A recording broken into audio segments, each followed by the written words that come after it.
कि बात जब तालीम की हो रही है तो बात करते हैं लेफ्टिनेंट गवर्नर साहब की भी, क्योंकि कल लेफ्टिनेंट गवर्नर साहब ने संस्कृत को फरोग देने के लिए एक और इदारे की संग बुनियाद रखी है और कहा कि रीजनल ज़बानों को डिजिटलाइज करना, रीजनल ज़बानों को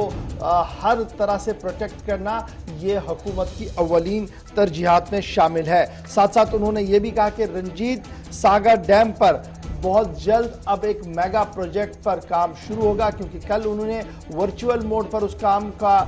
जो है इफ्तिताह भी किया है और ये कहा कि वाटर स्पोर्ट जो है एक बड़ा वाटर स्पोर्ट्स सेंटर जो है वो रंजीत सागर डैम पर बनाया जा रहा है, जिस पर हुकूमत ने मंसूबा तहरीर और तरतीब दे दिया है। ई फाउंडेशन डाल दी गई है कल water sports centre Ranjit Sagar dam को, जिसे मुकम्मल किया जाएगा। तकरीबन 3 करोड़ रुपया की लागत उस पर आएगी और मार्च 2022 तक इसको मुकम्मल करने की उम्मीद लगाई जा रही है। ई इनॉग्रेशन के बाद जब ये बात सामने रखी गई तो ये भी कहा गया कि इंफ्रास्ट्रक्चर डेवलपमेंट के लिए और भी कदम जो है वो उठाए जा रहे हैं और जीडीसी बनी के लिए जो कंस्ट्रक्ट किया गया था 8.76 करोड़ रुपए को लेकर, उसकी इनॉग्रेशन भी करवाई दी गई और हेल्थ एजुकेशन सेक्टर के अंदर भी कुछ और चीज़ें जो है वो कल इनॉग्रेट की गई है। लेकिन सबसे बड़ी बात यह है कि संस्कृत ज़बान को फ़रोग देने के लिए और संस्कृत ज़बान को दुनिया तक पहुँचाने के लिए एक और सेंटर का इफ्तिताह जो है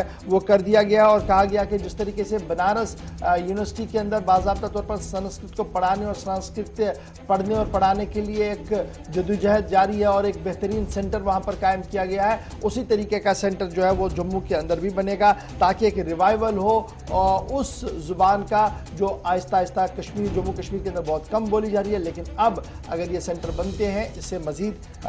तक़वियत जो है वो इसको मिल सकती है।